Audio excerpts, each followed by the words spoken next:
आज हमारे पास एक मोबाइल है सैमसंग का M30s जो कि पूरी तरीके से डेड कंडीशन के अंदर है। जब हमने डीसी पावर सप्लाई के रीडिंग के बेसिस पे बात की थी तो हमने सैमसंग के M30s मॉडल का डीसी रीडिंग यानी वोल्टेज 4 पे रख के एम्पेयर 3 पे रख के जब हमने इसका बूट सीक्वेंस चेक किया था तो हमारा 120 से 170 के बीच में हमारा रीडिंग स्टक था, यानी कि हमारा रैम ड्राई होने की वजह से वो रीडिंग हमको शो हो रहा था। तो आज हम इस मोबाइल को रिपेयर करके चेक करेंगे, एक सीपीयू को, एक रैम को रीइंस्टॉल करके चेक करेंगे कि क्या प्रोसेस रहने वाला है और हमारे रैम रीइंस्टॉल के बाद में किस तरीके से हमको रिजल्ट देखने को मिलता है। तो फर्स्ट ऑफ हम हमारे डीसी पावर सप्लाई पे फिर से जाते हैं और बूट केबल को कनेक्ट करके ऑन ऑफ की को प्रेस करके इसका एम्पेयर देखते हैं कि ये कितना एम्पेयर कंज्यूम कर रहा है, क्या ये 120 से 170 के आसपास स्टक है, क्या इसमें रैम का इश्यू है। तो हम चेक करेंगे स्टेप वाइज, सारे ही प्रोसेस को स्टेप वाइज फॉलो करेंगे। सीपीयू किस तरीके से रिवॉल्व किया जाता है, क्लीन किया जाता है, पूरा ही हम वीडियो में शो करेंगे। ठीक है, अब चलते हैं हमारे डीसी पावर सप्लाई को हम ऑन करते हैं।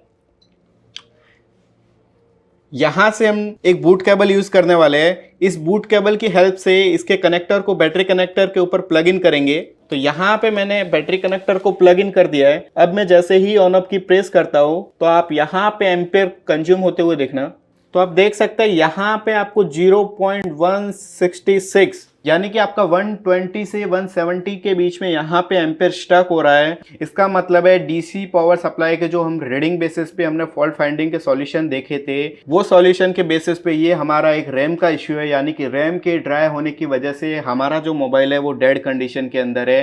तो हम रैम को रिवॉल्व करेंगे, पूरा ही प्रोसेस आपको वीडियोज़ के अंदर दिखाएंगे।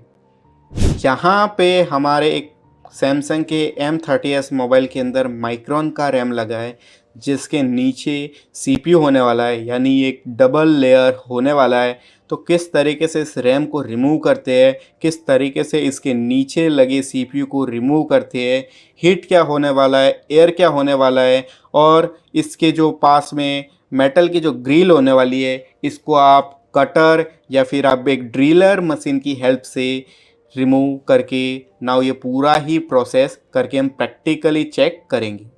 तो करते हैं हम इस ग्रिल को कट। हम यूज़ करने वाले कटर और कटर की हेल्प से ये ग्रिल जितना हमको ज़रूरत है, यानी कि जितना हमारा ये रैम का पार्टीशन ओपन हो जाएगा उतना हम इस ग्रिल को रिमूव करेंगे, यानी कि हम ग्रिल को यहाँ से यहाँ तक रिमूव करने वाले हैं।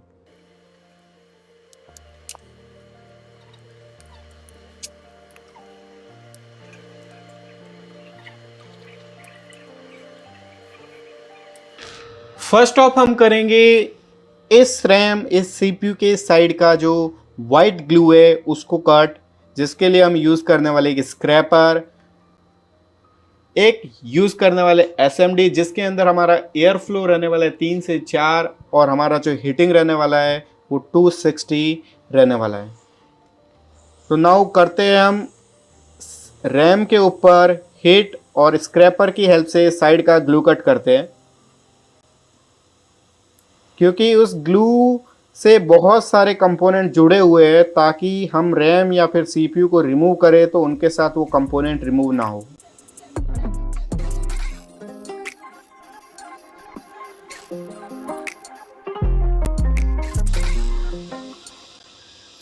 हमने मदरबोर्ड को एक पीसीबी होल्डर की हेल्प से होल्ड किया है।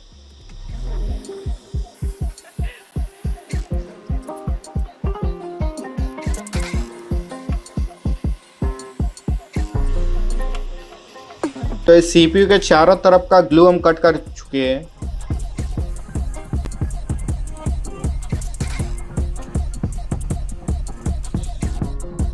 ये ब्लेड की हेल्प से हम रैम और सीपीयू को रिमूव करने वाले हैं।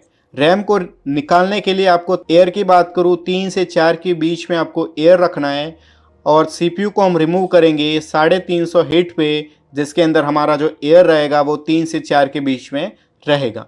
तो करते हैं रैम को उसके सरफेस से रिमूव। उससे पहले उसके जो पास में 2 कैपेसिटर लगे हम इनको रिमूव करेंगे, ताकि ये जो ब्लेड है इसके नीचे घुसाने में हमको काफ़ी ज़्यादा आसानी होगी। तो यहाँ से हमने 2 कैपेसिटर को रिमूव उसकी जगह से कर दिया है। रैम को निकालने के लिए हम हीट अप्लाई करने वाले 320 एयर फ्लो की बात करूँ, यहाँ पे एयर फ्लो 2 से 3 के बीच में आप रख सकते हैं। ब्लेड की हेल्प से हमने इजीली देख सकते हैं 20 सेकेंड के अंदर ही रैम को रिमूव कर दिया है। 11 नंबर ब्लेड की हेल्प से हम सीपीयू के ऊपर का ग्लू कट करेंगे, क्योंकि जब आपका क्लीनिंग का प्रोसेस बढ़िया तरीके से होगा, क्लीनिंग का प्रोसेस अच्छे तरीके से होगा, तभी आपका जो काम है वो सक्सेस की तरफ जाने वाला है। सीपीयू के ऊपर का वाइट ग्लू पूरी तरीके से क्लीन करते हैं हम यहाँ पे।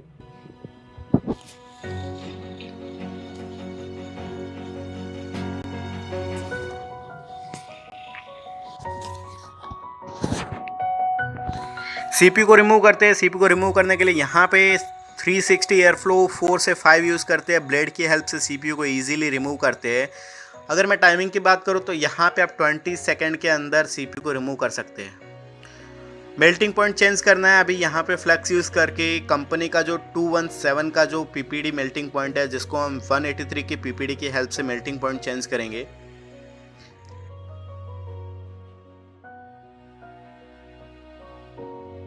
यहाँ पे हम सोल्डर वायर की हेल्प से उसका मेल्टिंग पॉइंट चेंज कर रहे हैं।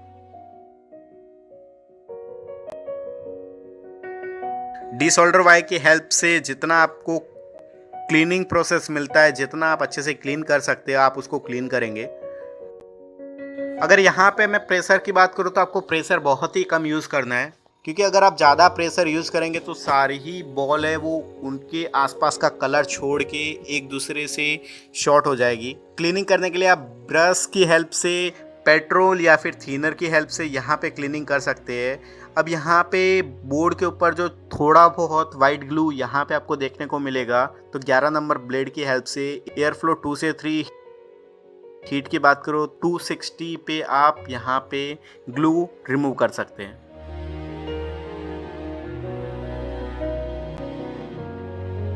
देखिए प्रेशर आपको बहुत कम रखना है। फर्स्ट ऑफ प्रेशर की बात आती है, क्योंकि देखिए प्रेशर आप अगर ज़्यादा रखेंगे तो आपका कोई ना कोई बॉल डैमेज होने का चांसेस रहेगा।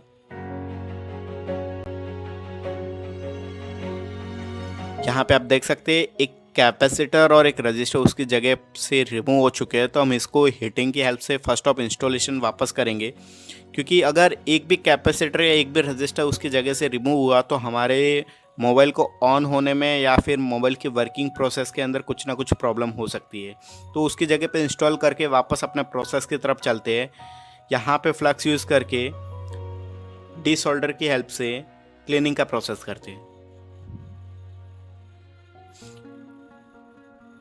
देखिए ग्लू बोर्ड से कट करने के बाद हमने वापस डीसोल्डर वायर यूज़ किया है, जिसकी हेल्प से हम यहाँ पे वापस क्लीनिंग का प्रोसेस यूज़ करें। जितना बढ़िया क्लीनिंग रहेगा उतना ही बढ़िया आपको रिजल्ट मिलने वाला है।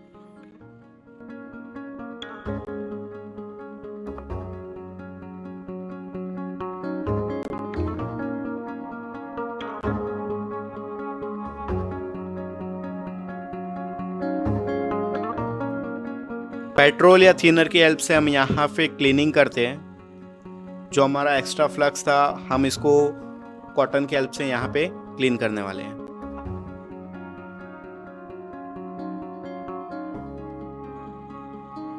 यहाँ पे बोर्ड का क्लीनिंग बहुत ही अच्छी तरीके से हो चुका है।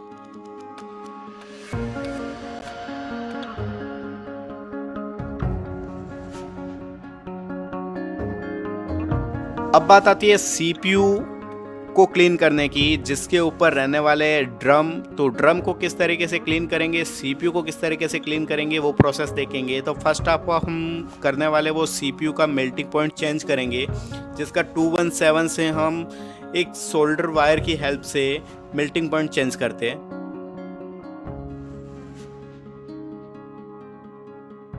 डीसोल्डर वायर यूज़ करेंगे। जितना आप पीपीडी उसके ऊपर से ले सकते हैं उतना आपको खींचना है। प्रेशर बहुत ही कम रखना है आपको। वापस क्लीनिंग प्रोसेस।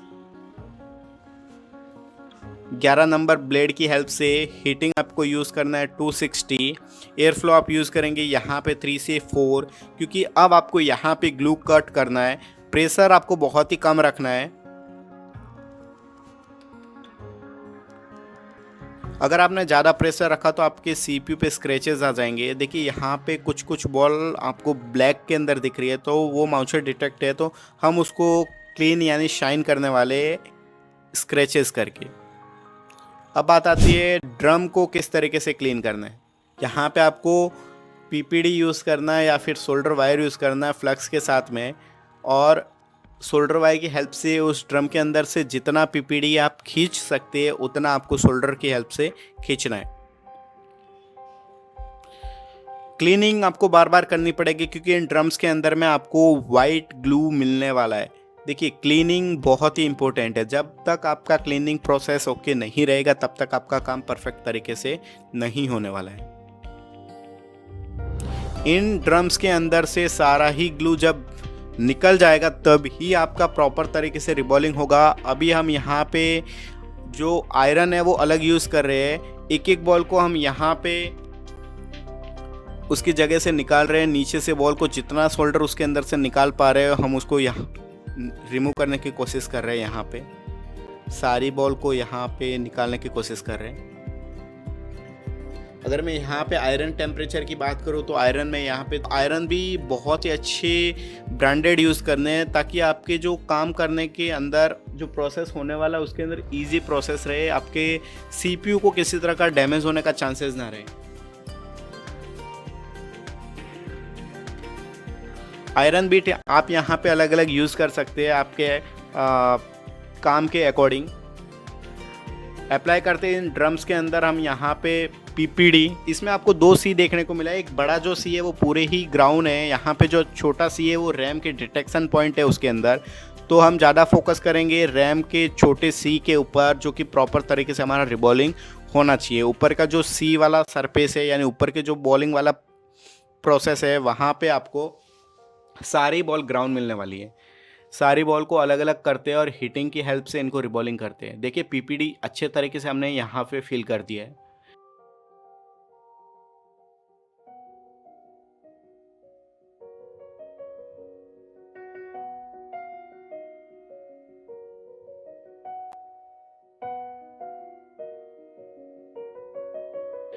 हीट अप्लाई करते हैं यहाँ पे 250 एयर फ्लो 2 से 3 के बीच में, और हीट अप्लाई करके सारी बॉल को यहाँ पे मेल्ट करते हैं।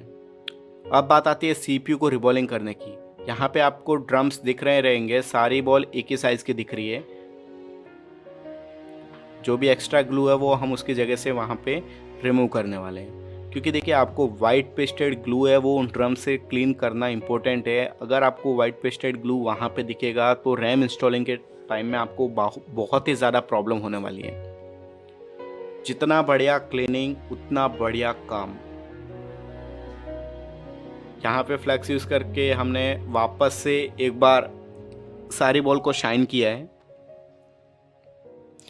क्योंकि अगर कोई बॉल उसकी जगह पे नहीं चिपकी रहेगी, कोई बॉल उसकी जगह पे नहीं इंस्टॉलिंग हुई रहेगी तो वो प्रॉपर तरीके से हो जाएगी। अब बात आती है सीपीयू रिबॉलिंग की। तो हम यहाँ पे इसका प्रॉपर स्टेंसिल यूज़ करने वाले हैं। पीपीडी अप्लाई करते हैं सीपीयू के ऊपर, पूरा ही फिल करते हैं पीपीडी। ज़्यादा आपको प्रेशर नहीं रखना है, यहाँ पे भी आपको बहुत ही कम प्रेशर यूज़ करना है।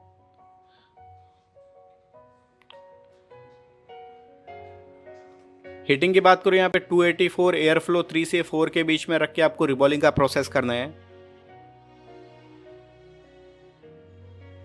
अगर आपको कोई बॉल छोटा या बड़ा दिखता है तो आप किसी ब्लेड की हेल्प से कट करके उनको एक ही साइज का बना सकते हैं। स्टेंसिल से सीपीयू को रिमूव करते हैं। फ्लक्स यूज़ करके सारी बॉल को शाइन करते हैं। जहाँ पे मेरा हीट रहने वाला है 250 एयर फ्लो 2 से 3 के बीच में।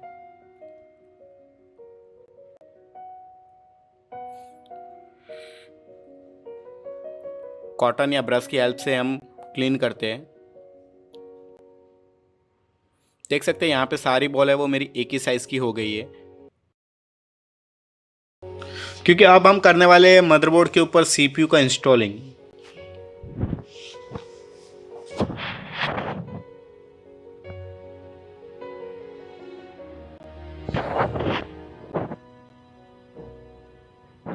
मदरबोर्ड पे इंस्टॉल करने के लिए हम थोड़ा सा बोर्ड के ऊपर फ्लैक्स यूज़ करेंगे, क्योंकि देखिए जब फ्लक्स यूज़ करेंगे उसके बाद में सीपीयू को उसके ऊपर रख के हीट अप्लाई करेंगे तो सारी ही बॉल उसके प्रॉपर पोजीशन पे इंस्टॉल हो जाएगी। अगर कहीं पे हमको हल्का सा वाइट ग्लू देखने को मिलता है तो आप पहले उस ग्लू को रिमूव कर देंगे। हम यहाँ पे फ्लक्स यूज़ कर रहे हैं।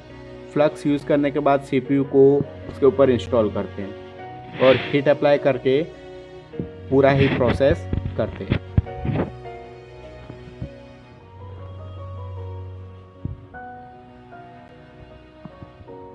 एक्स्ट्रा फ्लक्स को हम यहाँ से रिमूव कर देते हैं। डायरेक्शन देख के CPU को उसकी जगह पे इंस्टॉल करते हैं, पोजीशन पे रखते हैं। आपको साइड दोनों ही कॉर्नर पे आपको येलो कलर का डॉट दिख रहा रहेगा, लाइंस दिख रही रहेंगे। उन दोनों लाइंस के बीच में CPU को रखना है आपको, क्योंकि देखिए आपको जजमेंट नहीं लगा सकते कि कौन सा बॉल कौन से बॉल के ऊपर टच हुआ है। वही लाइन आपको कंफर्मेशन बता सकती है कि आपका जो CPU प्रॉपर उसकी डायरेक्शन पे बैठा है कि नहीं।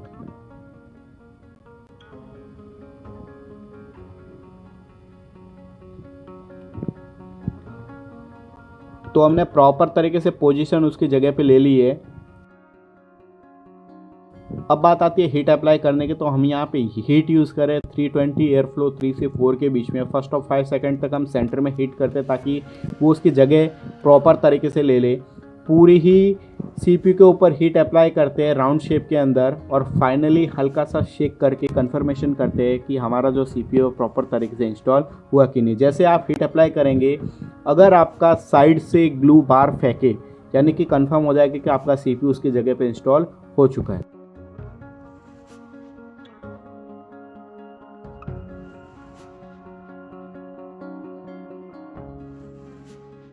अब हम रैम को लेने वाले हैं। यहाँ पे हमारी जो रैम है वो माइक्रोन की। तो इस माइक्रोन की रैम देखिए, इसको हम इंस्टॉल करने वाले हैं, क्योंकि हमारे पास अगर सैमसंग कंपनी की रैम है तो हम उस सैमसंग कंपनी की रैम को इंस्टॉल करेंगे। तो रैम का क्लीनिंग प्रोसेस क्या रहने वाला है, रिवॉल्विंग प्रोसेस क्या रहने वाला है, देखिए मेथड सारे वही है। आपको फर्स्ट ऑफ ग्लू कट करना है, फ्लक्स यूज़ करना है, डिसोल्डर वाई की हेल्प से आपको उसका ग्लू रिमूव करना है, क्लीनिंग करना है। यहाँ पे देखिए मैं PPPD यूज़ कर रहा हूँ सारी ही बॉल को शाइन करने के लिए।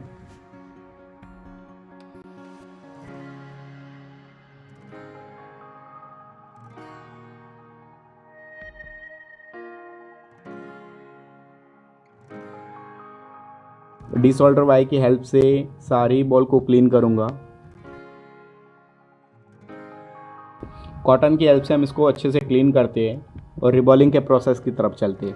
यहाँ पे स्टेंसिल प्रॉपर यूज़ करेंगे रिबॉलिंग के लिए। 183 PPD यूज़ करते हैं रिबॉलिंग के प्रोसेस में।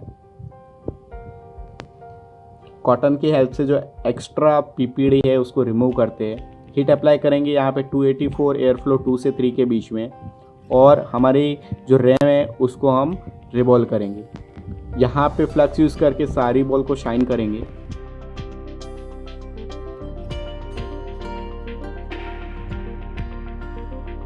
अब बात आती है इंस्टॉलिंग की। तो हम थोड़ा सा फ्लक्स CPU के ऊपर, यानी CPU के ऊपर जो रैम के ड्रम है वहाँ पे यूज़ करेंगे, ताकि जो हमारा इंस्टॉलिंग का प्रोसेस है वो इजी तरीके से हो सके। सारे ही ड्रम्स के अंदर हमने यहाँ पे फ्लक्स यूज़ कर दिया है। अब प्रॉपर डायरेक्शन के अंदर इसके ऊपर हम रैम को इंस्टॉल करेंगे। डायरेक्शन आपको देखनी है। देखिए जो डायरेक्शन अगर आपने रॉन्ग डायरेक्शन के अंदर किया तो आपका सारा ही काम बिगड़ जाएगा। तो आपको डायरेक्शन देख के रैम को उसके ऊपर इंस्टॉल करना है।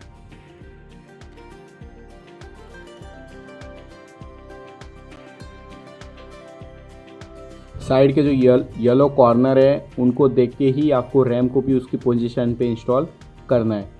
यहाँ पे अगर मैं हीट की बात करूँ तो आप 320 एयर फ्लो 3 से 4 के बीच में हीट अप्लाई करके रैम को इजीली इंस्टॉल कर सकते हैं।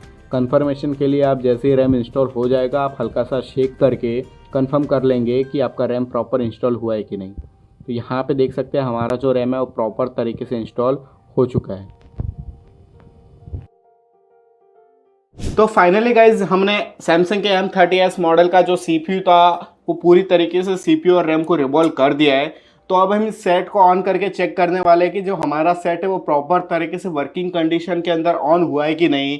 तो हम मदरबोर्ड को मोबाइल के अंदर फिट करके बैटरी की हेल्प से मोबाइल को ऑपरेट करके चेक करते हैं। सारे कनेक्शन को बोर्ड के अंदर प्लग इन करते हैं। यहाँ पे मैंने बैटरी को इंसर्ट कर दिया है। ऑन ऑफ की प्रेस करने के बाद में हम चेक करते हैं हमारा जो मोबाइल है पूरी तरीके से वर्किंग कंडीशन में ऑन होता है कि नहीं गाइस। तो देख सकते हैं यहाँ पे मेरा सैमसंग का M30s मोबाइल ऑन हो चुका है।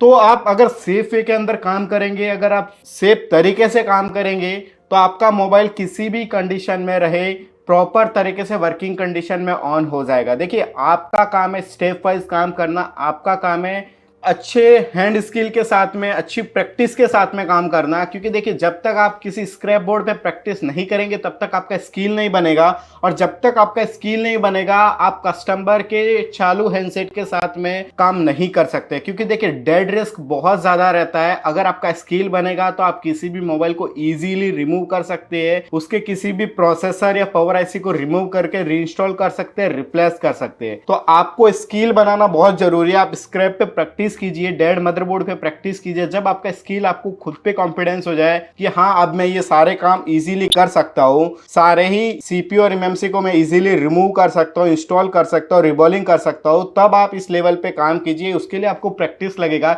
जिंदगी में कोई भी काम मुश्किल नहीं होता है, कोई भी काम रहे अगर आप प्रैक्टिस करेंगे तो हर काम आपके लिए ईजी बन जाएगा। यहाँ पे हमारा प्रॉपर तरीके से वर्किंग सेट ऑन हो चुका है। यहाँ पे अगर मैं बात करूँ तो सीपीयू के ऊपर हमारा माइक्रोन कंपनी का रैम लगा हुआ था, जिसको हमने रिप्लेस करके इसके ऊपर सैमसंग कंपनी का रैम लगा दिया है। देखिए आप सैमसंग M30s के अंदर सैमसंग के A सीरीज M सीरीज से रैम निकाल के भी यहाँ पे लगा सकते हैं। अगर आप सैमसंग की रैम को इंस्टॉल करते हो तो आपके जो मोबाइल का लाइफ है वो आपको ज़्यादा मिलेगा। अगर आप माइक्रोन यूज़ करते हैं तो उसकी रिपीट प्रॉब्लम आने के चांसेस काफ़ी ज़्यादा हो जाते हैं, यानी कि 6 मंथ या 1 ईयर के अंदर आपको वो प्रॉब्लम रिपीट देखने को मिल सकता है। तो मैं सजेस्ट करूंगा कि आप अगर माइक्रोन की रैम लगी हुई है तो उसकी जगह पे आप सैमसंग कंपनी की रैम को इंस्टॉल करें, ताकि जो आपका काम है वो लॉन्ग टाइम के लिए सक्सेस निकले और अच्छे तरीके से मोबाइल स्मूथली वर्किंग करे। तो thank you so much guys videos देखने के लिए। आप भी काम करें, देखिए आप भी ये सारे मोबाइल को इजी वे के अंदर अगर आप स्टेप वाइज काम करेंगे तो सारे ही काम इजीली आपके हो जाएंगे।